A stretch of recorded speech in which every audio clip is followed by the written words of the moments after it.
The cold November air stung Russell Vaughn's face as he stepped out of Hillside Feed and Supply, his breath drifting in white clouds. He had walked into the store hoping for a miracle, but instead he walked out with nothing. He needed 1 bag of grain for his last remaining horse, Rex, yet Walter, the store owner, couldn't extend his credit anymore. Russell's account was already past due, and everyone in town knew he was barely holding on. His farm in rural Vermont had been failing for years, and each day pulled him closer to losing everything his grandfather had built. As Russell reached for the door handle, a sharp female voice cut through the store and froze him in place. A well-dressed woman stood near the counter, her face red with anger as she argued with Danny Fletcher, who ran the boarding stable outside town. Danny looked worn out, like he'd been dealing with this for hours. "I don't care what your rules are," she snapped. "That horse is someone else's problem. Sell him or send him to the killers. I'm done with him." Danny's shoulders sank. "Mrs. Winters, you owe 8 months of board. The balance is over $4,000. The law says if you don't pay by tomorrow evening, I have to send the horse to auction." "Perfect," she said. "Let the slaughter truck take him. I never wanted that stupid animal anyway." She stormed out, the door banging behind her. For a long moment, the store was silent. Danny let out a tired breath, then noticed Russell standing nearby. "Sorry about that," Danny said quietly. Some folks shouldn't own animals. Russell knew he should walk away, but something about the woman's anger and Danny's frustration pushed him to ask a question he didn't plan to ask. "What horse is she talking about?" "Big draft stallion," Danny said. "Been sitting in my pasture for months, neglected. If she doesn't pay by 5 p.m. tomorrow, he's headed to the slaughter plant. I'll be lucky to get a few hundred for him." A heaviness settled on Russell's chest. He had enough of his own problems, yet he heard himself ask, "Can I see him?" Danny frowned. "Russell, you can't even buy feed right now." Quote, "I just want to look." 20 minutes later, Russell stood at the fence line behind Danny's stable. At the far end of the muddy field stood the draft horse. Even from a distance, Russell felt the pain of looking at him. The stallion's coat was patchy and dirty, his mane tangled, his tail matted. But it was the hooves that made Russell swallow hard. They were long and curled upward like wooden shoes, forcing the horse to stand at strange angles. The horse lifted his head and looked at Russell. His eyes were dark, deep, almost human. There was no fear in them, no fire either, only quiet resignation. "What would it take for someone to take him home?" Russell asked. Danny sighed. "Mrs. Winters owes me $4, $200. He needs farrier work, vet care, feed. Whoever takes him would be taking on a lot more than a horse." Russell had $67 to his name, no hope, no chance, no plan. But something in the horse's eyes wouldn't let him walk away. "What if I pay you overtime?" he asked. Danny stared at him a long moment. "You're talking about yourself." "Maybe." Quote, "Russell, you can't afford the horse you already own." "I know," Russell said softly, "but sending him to slaughter feels wrong." Danny rubbed his jaw. "My grandfather used to say you sometimes take a loss on paper to make a profit in your soul." He sighed. "All right, pay me $1,000 by December 31st. 7 weeks. You miss the deadline, I take him back. No excuses." Russell should have said no. He should have walked away, but he didn't. He stepped forward, extended his hand, and said, "Deal." An hour later, Russell was leading the draft horse toward his trailer. Up close, the stallion's condition was worse. He limped, he shook, he breathed like every step hurt. Russell talked to him the whole way, trying to ease his fear. At home, the trouble began as soon as Russell pulled into the driveway. Caroline stood on the porch with her arms tight against her chest. Her voice was calm, but her eyes showed exhaustion. "Please tell me you didn't buy another horse." "I didn't buy him," Russell said. "Danny's giving me until December. I just couldn't let them send him to slaughter." Caroline shook her head slowly. "We don't have money for this. We barely make it as it is." "I know," he whispered. "Then why do this?" Quote, "Because he had nobody else." Caroline closed her eyes, took a breath, and walked inside without another word. The door shut softly, but the sound felt louder than a slam. That night, Russell set up a cot in the barn next to the stall, where the big horse lay trembling. He named him Thor, because the horse looked like a fallen giant who had forgotten his strength. Whether Thor would survive the winter, Russell didn't know. Whether he could find $1,000 in 7 weeks, he didn't know that either. But in the quiet barn, with the wind pressing against the walls, Russell made a promise. He would try. Thor survived his first night in the barn, though Russell hardly slept. Every few hours he got up from the old cot to check the stallion's breathing, his legs, his hooves. The barn was cold, the air smelled like damp wood and old hay. But Thor's quiet presence filled the space with something steady, something Russell hadn't felt in a long time. Purpose. By sunrise, Russell's cousin Dennis arrived with his farrier tools. Dennis took one look at Thor's hooves and let out a long, low whistle. Russell, these haven't been trimmed in a year. Maybe more. The infection in the front left is bad. You're looking at weeks of treatment, maybe months. How much? Russell asked. For a vet? At least $300. Russell didn't have 30, let alone 300. Dennis studied him, then sighed. I can trim what I can and teach you an old remedy. My granddad swore by it. Bleach, iodine, pine tar. It isn't pretty, but it works on deep hoof infections. So they tried it. Twice a day, Russell cleaned and wrapped Thor's hooves. He whispered to him through every painful movement. Thor never snapped, never fought. He just watched Russell with those calm, dark eyes, as if he understood someone was finally trying to help. For the next 2 weeks, Russell worked harder than he ever had. He fed Thor small meals around the clock. He lifted each swollen hoof, washed each wound, trimmed away sick tissue bit by bit. His hands cracked from the cold and chemicals. His back ached from bending over. His eyes stung from lack of sleep. All the while, the farm bills piled up.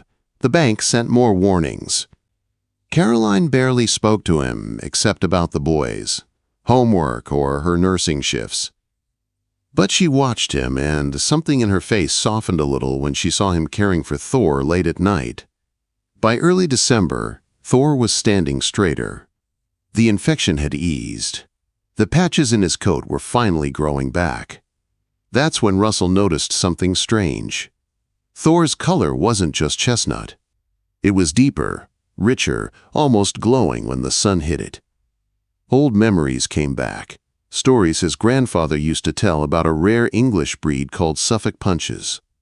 Solid chestnut with no markings, built like living tanks, nearly extinct. Russell brushed away more dirt and froze. The stallion's build, his head shape, his calm nature, his deep chestnut color. It couldn't be. But then, old Mr. Calloway stopped by one afternoon. The moment he saw Thor, he gripped the fence with both hands. Russell, where did you get that horse?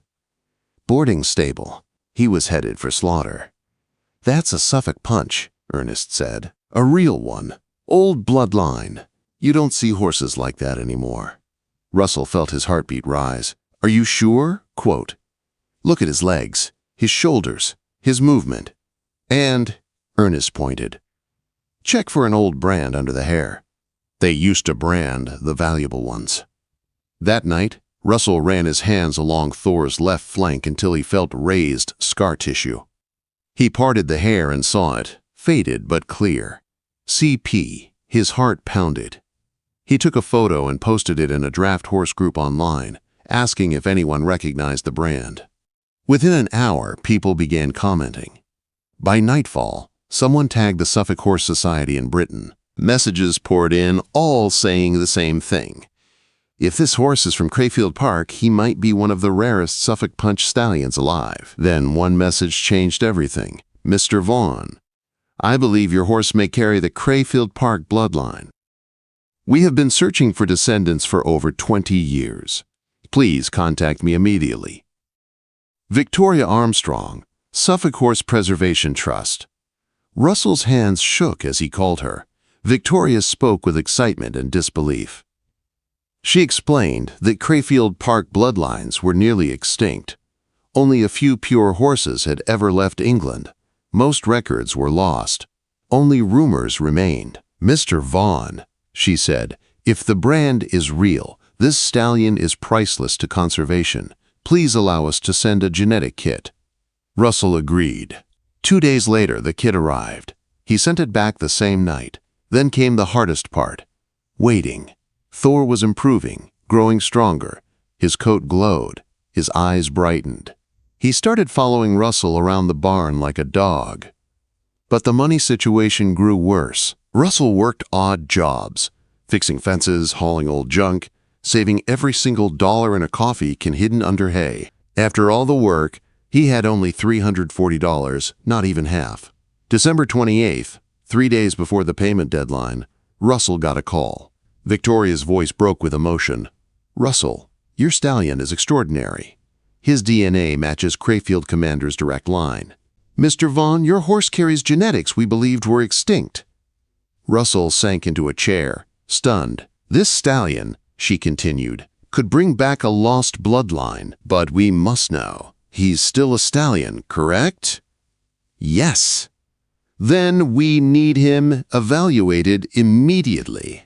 If he is fertile, the entire breed could be rebuilt from him." 2 days later, Dr. Helen Crawford from the University of Vermont examined Thor from head to tail.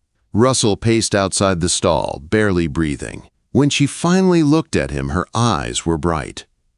"Mr. Vaughn, this stallion is in remarkable reproductive health. He is fully fertile, exceptionally so." Russell felt his knees weaken. Victoria called that same night. "Russell, listen to me carefully.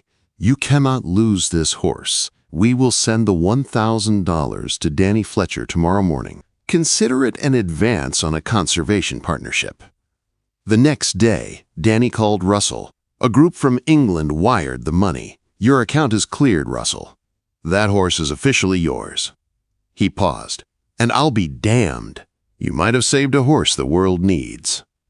That night, Russell stood in the silent barn, his hand resting on Thor's warm neck. The failing farmer, who couldn't afford a bag of feed, was suddenly holding the key to saving an entire endangered breed. And his journey was only beginning. The weeks that followed felt unreal. Russell had spent years fighting just to keep his small farm alive. Now experts from around the world were calling him. Emails poured in from historians, breeders, and conservation groups, begging for updates about Thor. Offers arrived too. Offers big enough to make Russell's hands shake. A breeding farm in Texas offered $900,000. A collector in Kentucky offered over $1 million. A consortium in England offered $600,000 plus lifetime care for the horse. Any of these offers could erase his debt, fix his farm, and give his family a fresh start. But every time Russell walked into the barn and saw Thor's gentle eyes, he knew he couldn't sell him. Thor wasn't just a horse. He was a second chance for an entire breed, and maybe for Russell too. The call that made sense came from the Rare Breed Survival Trust. Instead of buying Thor, they wanted to partner with Russell. They explained their plan simply. They would fund a full conservation program on Russell's farm. They would buy mares from different Suffolk Punch bloodlines. They would cover all expenses: feed, vet care, construction, testing. Russell would remain Thor's owner, and they would pay him a salary to manage the program. Russell stared at the paperwork for a long time. All his life he had been told he wasn't good enough. His farm wasn't big enough. His luck wasn't strong enough. Now experts wanted him to lead a program that could save an entire breed. When Caroline got home from work and found him sitting at the kitchen table with the paper spread around, her eyes filled with concern. "What's all this?" she asked. "Thor's genetics," Russell said softly. "They're rare, more rare than anyone expected. The trust wants to partner with me. They want to build a breeding program here." Caroline looked at him for a long moment, her expression slowly changing from confusion to disbelief, then something else, hope. "Do you trust them?" she asked. "Yes." "And do you want this?" Quote. Russell swallowed hard, more than anything. Caroline pulled out a chair and sat down next to him. Then let's do it. It took only weeks for the farm to change. Trucks came with lumber. Construction crews built new barns and breeding sheds. Veterinarians arrived with equipment Russell had only seen in documentaries. The trust purchased 4 Suffolk Punch mares from different states, carefully chosen to match Thor's rare bloodline. When spring came, Thor was bred to the first mare, then another, and then the third. Russell watched the massive stallion move with confidence, strength, and ancient instincts. Thor wasn't just surviving now, he was leading a legacy. 11 months later, the first foal arrived. A filly, solid chestnut from nose to tail, strong legs, bright eyes. And when she stood for the first time, Russell felt emotions swell in his chest. She wasn't just a foal, she was proof this was working. Genetic testing showed she carried markers that hadn't been seen in over a century. When he called Victoria to tell her, she cried. More foals followed, each one healthy, each one precious to the future of the breed, and as the program grew, so did the farm. Within a year, the farm's debt was gone. Russell's income was stable for the first time in his life. Carolyn began working part-time with the trust's admin team. Their sons helped with chores, proud of what their family was creating. Reporters visited.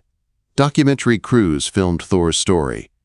Children came for tours, touching the gentle giant who had once stood alone in a muddy pasture.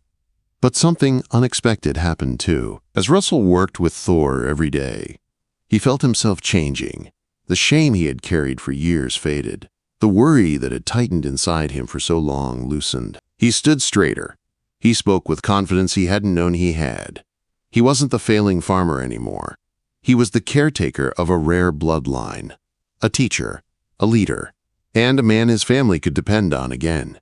3 years after rescuing Thor, the program had expanded across multiple states. Thor had sired dozens of foals placed in conservation programs around the world. Researchers came to study his genetics. Universities invited Russell to speak. Grants poured in for youth programs, breeding projects, and preservation efforts.